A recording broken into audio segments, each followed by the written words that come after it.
Wife swap fantasy gone deadly. Murderous obsession leads to murder. Emma Turner was a 34-year-old marketing manager living in Sacramento, California. She worked for a large company named Creative Concepts Marketing. Known for her ambition and dedication, Emma balanced her busy work life with a warm and friendly demeanor, making her well-liked by colleagues and friends. Emma had a passion for the outdoors, especially hiking and camping. She often visited Yosemite National Park and Lake Tahoe. Emma was also a member of a local book club, where she enjoyed discussing her favorite novels by the author Helen Graves. Her friends described her as kind-hearted and always willing to lend a hand. She had a radiant smile that could light up any room. In June 2010, Emma was planning a special camping trip with her family. She, her husband Daniel, and their two children, Willow, age 10, and Jasper, age 8, were all looking forward to this adventure. Emma had packed their tent, sleeping bags, and food supplies ahead of time. She even bought new hiking boots from L. Bean for the trip. Her kids were excited to roast marshmallows and share stories around the campfire. At work, Emma was hopeful for a promotion. Her boss had hinted that she might be considered for the role of head of the marketing department. This was a long-awaited dream for Emma, who had put in years of hard work. She was thrilled about the future and eager to take on the new challenges it would bring. Emma was also close to her family. Her parents lived in nearby Fairfield and often visited to spend time with their grandchildren. Emma's sister, Sarah, lived in Los Angeles, and they kept in touch frequently through calls and emails. Emma valued these relationships and made an effort to stay connected. In the days leading up to her death, Emma was full of life and anticipation, excited about the camping trip and her potential promotion. Her friends and family remembered her as a loving, selfless person who always put others first. Emma's sudden and tragic passing was a shock and a deep loss for everyone who knew her. On the morning of June 14, 2010, Daniel Turner woke up early to get ready for work. It was around 7:00 a.m., and the sun was shining brightly in Sacramento. When Daniel noticed that Emma wasn't in bed, he thought she might be in the kitchen. But as he went downstairs, he made a horrifying discovery. Emma's lifeless body was on the living room floor. She had been beaten, and signs of a struggle were clear. In shock, Daniel called 911, his voice trembling as he tried to explain the horrific scene he had found. Daniel was in shock, unable to process that his loving wife, Emma, was truly gone. The 911 operator, calm and efficient, took down all the necessary details and dispatched police and emergency services to the Turner home. Daniel sat beside Emma's body, tears streaming down his face as he waited, feeling the whirlwind of grief, confusion, and disbelief. Emergency responders arrived within minutes. Paramedics confirmed that Emma had passed, and police quickly secured the area. Daniel, visibly shaken, struggled to answer their questions. He kept repeating how much he loved Emma, insisting he couldn't understand who would want to hurt her. The detectives noted his distress but knew that, in cases like these, the spouse is often the first person of interest. Outside, neighbors began gathering, curious and concerned about the police presence. News of the incident spread quickly through the neighborhood, and local TV stations, including KC3, soon reported the tragedy, mentioning Emma's name and describing her as a well-liked member of the community. By late morning, the Turner home had become a hub of activity. Forensic experts arrived to collect evidence, dusting for fingerprints and taking samples from various parts of the crime scene. They carefully bagged a hairbrush found nearby as evidence, documenting each detail meticulously. As the day wore on, the reality of Emma's death began to settle in for her family and friends. Calls and messages poured in, all expressing shock and sorrow. News of her passing left everyone who knew her in a state of disbelief, struggling to come to terms with the loss of a beloved wife, mother, and friend. The Sacramento Police Department had responded swiftly to the 911 call that morning. Within minutes, officers and emergency responders were at the Turner home, with Detective Patricia Johnson and her partner, Detective Mark Hernandez, leading the investigation. Detective Johnson, known for her sharp instincts and dedication, and Detective Hernandez, recognized for his meticulous approach, immediately took charge. The crime scene was a distressing sight. Emma lay on the living room floor, clearly beaten to death with a hairbrush found nearby. Blood spattered the carpet and furniture was overturned, indicating a violent struggle. Strangely, much of the room was otherwise clean, hinting that the attacker might have tried to cover their tracks. The detectives secured the area to ensure no one would disturb the evidence. They carefully documented everything, taking photographs and detailed notes. Forensic experts soon joined them, collecting physical evidence by dusting for fingerprints on the hairbrush, furniture, and door handles. Forensic experts took samples of blood and other potential DNA evidence from the scene. Detective Johnson then spoke with Daniel Turner, who was visibly shaken, tears still in his eyes. She asked him about the events leading up to his discovery of Emma's body. Daniel explained that he had woken up early to get ready for work and found Emma in the living room. He was at a loss, unable to imagine who could have done this to her. While Detective Johnson interviewed Daniel, Detective Hernandez carefully examined the rest of the house, searching for any signs of forced entry, but finding none. This lack of forced entry suggested that Emma might have known her attacker and let them in. Hernandez also noted the absence of defensive wounds on Emma's hands, which indicated that she had likely been caught off guard. Neighbors had started to gather outside, concerned by the police presence. Some were questioned by the detectives, but no one had noticed anything unusual that morning. The community was shaken and frightened. Emma had been well-liked, and her tragic death was a devastating blow to everyone who knew her. By noon, the detectives had gathered all the evidence they could find at the scene. They bagged the hairbrush and other items for further analysis at the crime lab. The coroner soon arrived to take Emma's body for an autopsy, which would provide more precise details on the time and cause of her death. Detectives Johnson and Hernandez spent the rest of the day reviewing the evidence they collected and planning their next steps. They were aware this would be a challenging case, but were determined to bring justice for Emma and her family. Daniel Turner, Emma's husband, became the first suspect in the investigation. Daniel, a 37-year-old software developer, was known for his intelligence but was also rather introverted, often spending more time on his computer than with people. Though devoted to his family, he had recently become distant and seemed increasingly stressed, a change that friends had noticed. The police brought Daniel in for questioning at the Sacramento Police Department on June 15, 2010, with Detective Patricia Johnson and Detective Mark Hernandez leading the interrogation. Daniel appeared exhausted and heartbroken, his eyes red from crying, and he seemed genuinely distraught over Emma's death. Detective Johnson began by asking Daniel about his relationship with Emma. Daniel explained that they had been married for 12 years and shared 2 children, Willow, age 10, and Jasper, age 8. He admitted that their marriage had recently become strained due to their decision to engage in a risky lifestyle choice that he had suggested. Daniel had encouraged Emma to participate in a controversial lifestyle arrangement with another couple, Jessica and Ken Parker. This situation had led to tension between him and Emma, creating a source of conflict in their otherwise stable relationship. When asked about the night of Emma's death, Daniel explained that he had been working late on a state government contract for his job at a well-known tech company, DigiWave. He said he went to bed around midnight and didn't wake up until the next morning when he discovered Emma's body. His alibi was weak, as he had been home alone during the time of the murder. Detective Hernandez then inquired about Daniel's relationship with Jessica Parker. Daniel admitted that he found Jessica attractive and revealed they had been intimately involved multiple times. However, he insisted that his connection with Jessica had nothing to do with Emma's murder. During this line of questioning, Daniel appeared visibly uncomfortable, fidgeting as he answered. The detectives took note of Daniel's stress and anxiety, but also his apparent grief. They asked if he and Emma had any recent arguments. Daniel mentioned that they had indeed fought about the controversial lifestyle arrangement, as well as his interest in exploring unconventional experiences. Just a few days before her death, Emma had expressed that she no longer wanted to participate, which had led to frustration on Daniel's part. Despite his emotional state, Daniel cooperated fully with the investigation, allowing access to his phone and computer for further examination. Detectives Johnson and Hernandez remained cautious but continued to view him as a potential suspect, realizing they needed more concrete evidence to either confirm his involvement or clear him of suspicion. As the questioning concluded, Daniel was permitted to return home but was instructed not to leave town. The detectives kept gathering information, knowing they needed to explore all possible angles in the case to uncover the truth behind Emma's tragic death. The investigation's second suspect was Jessica Parker, a 32-year-old yoga instructor. Outgoing and charismatic, Jessica was well known in the community for her sociable nature and taught a popular yoga studio in downtown Sacramento called Flows in Yoga. Many admired Jessica's free-spirited attitude and her natural ability to connect with others. Jessica had been part of a lifestyle arrangement with Emma and Daniel, along with her husband Ken. Over time, however, Jessica had developed an intense fixation on Daniel and had been trying to convince him to leave Emma for her. Detectives Johnson and Hernandez brought Jessica in for questioning on June 16. Jessica arrived at the Sacramento Police Department in casual yoga attire, looking calm and composed. Detective Johnson began by asking her about her relationship with Daniel. Jessica openly admitted to enjoying the arrangement with Daniel and expressed strong feelings for him, adding that their connection had grown deeper than she anticipated.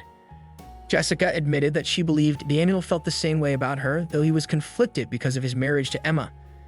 When questioned about the night of Emma's death, Jessica claimed she had been at home with her husband, Ken. She explained that they had watched a movie and gone to bed early. However, Detective Hernandez pointed out that there were no witnesses to confirm her alibi, making it unreliable. Jessica then spoke about the lifestyle arrangement, explaining that it had been Daniel's idea and that Emma had reluctantly agreed. Jessica saw it as a great opportunity to grow closer to Daniel and admitted she had been trying to convince him to leave Emma for her. She firmly denied any involvement in Emma's death, though. The detectives noticed that while Jessica was cooperative, she seemed to be holding something back. Her calm demeanor sharply contrasted with the gravity of the situation. They pressed her about her obsession with Daniel and questioned whether it could have driven her to harm Emma. Jessica maintained her innocence, insisting that she would never hurt anyone. During the interrogation, the detectives examined Jessica's phone records, which revealed multiple calls and messages exchanged with Daniel, including some sent on the night of the murder. This evidence heightened their suspicions as it underscored Jessica's intense interest in Daniel. Despite her cooperation, her obsession with him and her weak alibi made her a strong suspect. The detectives realized they needed more concrete evidence to either implicate or clear Jessica. They continued investigating her background, searching for any clues that might connect her to Emma's murder. As the questioning wrapped up, Jessica was allowed to leave but instructed not to leave town. Detectives Johnson and Hernandez were determined to get to the bottom of the case, fully aware that Jessica's potential involvement needed thorough exploration. On June 18, 2010, 4 days after Emma Turner's tragic death, a crucial piece of evidence emerged. That morning, the weather in Sacramento was cloudy and cool when Detective Patricia Johnson received an unexpected call from a neighbor, Mrs. Evelyn Tate, who lived 2 houses down from the Turners. Mrs. Tate mentioned that she had found something strange while walking her dog in a nearby park. Mrs. Tate explained that she had noticed a discarded bag under a bush near a picnic area in Lark Park. Inside the bag, she found a pair of bloody gloves and a smartphone. She immediately contacted the police, and within 30 minutes, Detectives Johnson and Hernandez were on the scene. They carefully examined and collected the evidence, placing it in evidence bags to ensure no contamination. The detectives carefully collected the bag and its contents, placing them in evidence bags to prevent contamination. Back at the Sacramento Police Department, they examined the newly found items. The bloody gloves were sent to the crime lab for DNA analysis, while the locked smartphone was sent to the tech department for unlocking and examination. Detective Hernandez noted that the phone was a newer model, an iPhone 4, which had only been released a few weeks earlier. As they awaited the results, the detectives reviewed their case notes. The bloody gloves suggested that the killer had attempted to dispose of evidence far from the crime scene, while the smartphone might belong to the killer or someone closely connected to the incident. Later that afternoon, the crime lab contacted them with the DNA results. The blood on the gloves matched Emma Turner's, but there was an additional DNA profile on the inside of the gloves, one that did not match Daniel Turner. This discovery was significant. The tech department also managed to unlock the smartphone, which was registered to Jessica Parker, the yoga instructor and second suspect. Inside the phone, detectives found a series of messages and call logs between Jessica and Daniel, including some from the night of the murder. Additionally, messages revealed Jessica's growing frustration and jealousy toward Emma. Detectives Johnson and Hernandez were taken aback by this new evidence. The messages indicated that Jessica had been attempting to persuade Daniel to leave Emma, though her efforts had apparently been unsuccessful. With the gloves and the smartphone now directly linking Jessica to the crime, they felt they had a stronger case against her. The detectives knew they needed to proceed carefully. Their next step was to bring Jessica back in for further questioning. The pieces of the case were beginning to fall into place, but they still needed to ensure that every detail was thoroughly examined. As the day drew to a close, Detectives Johnson and Hernandez felt a renewed sense of purpose. The new evidence had provided a critical lead, and they were determined to follow it to uncover the full truth behind Emma Turner's murder. The investigation then turned to a third suspect, Ken Parker, a 34-year-old personal trainer. Ken was known for his confidence and charm and worked at a popular gym in Sacramento called Fit Life Gym, where he trained clients and participated in competitive sports. Ken had been supportive of his wife, Jessica's, decisions and involvement in their open relationship, but things were about to take a surprising turn. Ken Parker had always embraced his free-spirited nature and had even participated in the lifestyle arrangement with Emma and Daniel Turner. However, over time, Ken grew increasingly jealous and suspicious. Detectives Patricia Johnson and Mark Hernandez decided it was time to bring Ken in for questioning, and on June 19, 2010, he arrived at the Sacramento Police Department. Dressed in a Fit Life Gym t-shirt and jeans, Ken appeared nervous but tried to keep his composure. Detective Johnson started by asking Ken about his relationship with his wife, Jessica. Ken explained that they had been married for 8 years and generally enjoyed a happy relationship. However, he admitted that the lifestyle arrangement had introduced tension into their marriage. Ken confessed that he had grown uncomfortable with it, especially as he was developing feelings for Daniel Turner, which left him feeling sidelined. When asked about the night of Emma's murder, Ken claimed he was at home with Jessica. He said they had watched the movie Iron Man 2, which had come out just a few weeks earlier, and went to bed early. Ken's alibi mirrored Jessica's, but the detectives were skeptical, especially with the new evidence that linked Jessica to the crime. Detective Hernandez then questioned Ken about his feelings toward Emma. Ken stated that he liked Emma and had no reason to harm her. He appeared genuinely saddened by her death and insisted he had nothing to do with it. However, his jealousy and discomfort with the arrangement were noted by the detectives. The detectives then presented Ken with the newly discovered evidence, the bloody gloves and smartphone found in Lark Park. Ken looked visibly shocked and denied any knowledge of the items. He insisted that he had no reason to hurt Emma and maintained that he was truthful about his whereabouts on the night of the murder. Despite Ken's cooperation, his weak alibi and rising jealousy made him a suspect. The detectives decided to keep a close eye on him while they continued investigating Jessica, believing that Ken might have more information about the crime and Jessica's involvement. As the questioning concluded, Ken was allowed to leave but was instructed not to leave town. Detectives Johnson and Hernandez were more determined than ever to uncover the full truth, feeling that the evidence was leading them closer to solving the case. On June 20, 2010, the Sacramento police made a significant breakthrough in Emma Turner's case. After carefully examining all the evidence, they identified Jessica Parker as the prime suspect in the murder. Jessica Parker, a 32-year-old yoga instructor, had developed an unhealthy obsession with Daniel Turner, Emma's husband. Jessica believed that if Emma were out of the picture, Daniel would be with her. The detectives pieced together Jessica's actions leading up to Emma's murder. On the night of June 13, 2010, Jessica went to the Turner home knowing Daniel would be working late and that Emma would be alone. Using a hairbrush, Jessica brutally attacked Emma, ensuring she made no noise that could alert the neighbors. She then staged the scene to look like a struggle, hoping to mislead the police. Jessica's motive was her intense obsession with Daniel and her desire to take Emma's place in his life. She believed that removing Emma would make Daniel choose her. Additionally, Jessica intended to frame her own husband, Ken, for the murder, aiming to eliminate both her romantic rival and her dissatisfied husband in one calculated move. On June 20, around 2:00 p.m., Detectives Patricia Johnson and Mark Hernandez went to Jessica's home to arrest her. The sky was overcast, mirroring the somber mood. Jessica was caught by surprise. She had been teaching a yoga class at Flozen Yoga when the detectives arrived. When they informed her of the arrest, Jessica initially tried to keep her composure, but soon broke down, crying and pleading her innocence. The police handcuffed her and escorted her out of the studio. The news of her arrest spread quickly, with local media, including KC3 and Fox 40, covering the story. The community was stunned watching as Jessica, a once-admired yoga instructor, was taken away by police. Emma's family felt a mix of relief and sorrow when they learned of Jessica's arrest. Daniel Turner was devastated by the betrayal, realizing that someone he had known and trusted was responsible for his wife's death. He struggled to come to terms with the loss and the horrifying manner in which it happened. Emma's children, Willow and Jasper, were too young to fully understand but sensed the gravity of the situation. As Jessica was taken to the Sacramento Police Department, the detectives felt a sense of accomplishment knowing they had successfully identified and apprehended the person responsible for Emma's brutal murder. However, they knew the case was far from over as they prepared for the upcoming trial. Jessica Parker's trial began on September 15, 2010, at the Sacramento County Courthouse. The prosecution, led by District Attorney Lisa Kagawa, a 45-year-old known for her sharp legal mind and strong courtroom presence, presented a compelling case. District Attorney Lisa Kagawa presented a compelling case against Jessica Parker, arguing that Jessica's obsession with Daniel Turner and her desire to eliminate Emma as a rival drove her to commit the murder. She detailed the evidence, including the bloody gloves and the smartphone found in Lark Park, which tied Jessica to the crime scene. On the defense side, attorney Michael Romanov, a 50-year-old known for taking on difficult cases, argued that Jessica was innocent and had been framed. Romanov claimed that there was no direct evidence linking Jessica to the murder and insisted that the police had not thoroughly investigated other potential suspects, including Jessica's husband, Ken Parker. He also suggested that the DNA evidence on the gloves might have been planted. Emma Turner's family sat in the courtroom, watching the proceedings with heavy hearts. Daniel Turner appeared distraught, often holding back tears.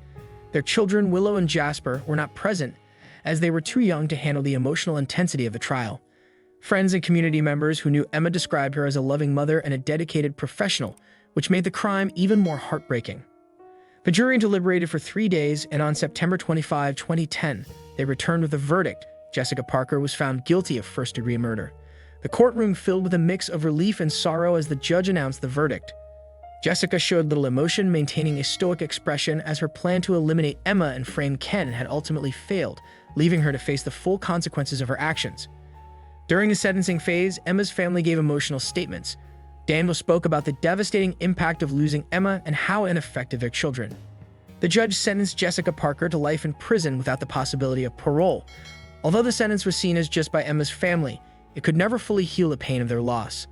The verdict and sentencing had a profound impact on everyone involved. Emma's family felt a sense of closure knowing that justice had been served. The community, still shocked by the crime, began to heal, though the memory of Emma's tragic death lingered. Jessica's conviction sent a clear message that such a calculated and violent act would not go unpunished. As the trial concluded, those who knew Emma hoped to remember her for the vibrant, loving person she was rather than the brutal way in which she was taken from them. Life slowly began to move on for everyone touched by the tragedy, each person carrying Emma's memory with them. After the case concluded, Daniel Turner, now a single father, focused on caring for his children, Willow and Jasper. Seeking a fresh start, he decided to move out of their Sacramento home. Hoping to leave behind painful memories, they relocated to a smaller town nearby where they could begin the healing process. Daniel took a leave of absence from his job at DigiWave to spend more time with his children, enrolling them in a new school and joining a support group for grieving spouses. In the group, he found comfort in talking to others who had faced similar losses. He also sought therapy for both himself and his children to help them cope with the trauma of losing Emma. Meanwhile, Jessica Parker, now serving a life sentence without the possibility of parole, was transferred to the Central California Women's Facility in Chowchilla. In prison, Jessica became isolated with few visitors and little contact with the outside world. Her obsession with Daniel and her misguided actions had led her to a life behind bars, far removed from the free-spirited yoga instructor she once was. Ken Parker, Jessica's husband, struggled to rebuild his life. He left Sacramento and moved to San Francisco, where he found a new job as a personal trainer at a different gym. He sought counseling to process his feelings of betrayal and confusion. Though Ken tried to move forward, he remained deeply affected by the events and the painful realization of his wife's capacity for such violence. In the years following the trial, those who had known and loved Emma Turner worked to find peace and healing. Though the pain of her loss lingered, they found ways to move forward, carrying Emma's memory with them and striving to live their lives with the same warmth and determination she has shown. Thank you for joining us on this episode of True Crime Case Files. The tragic story of Emma Turner reminds us of the dark consequences of obsession and betrayal. Stay tuned for more true crime stories, and remember, always stay vigilant.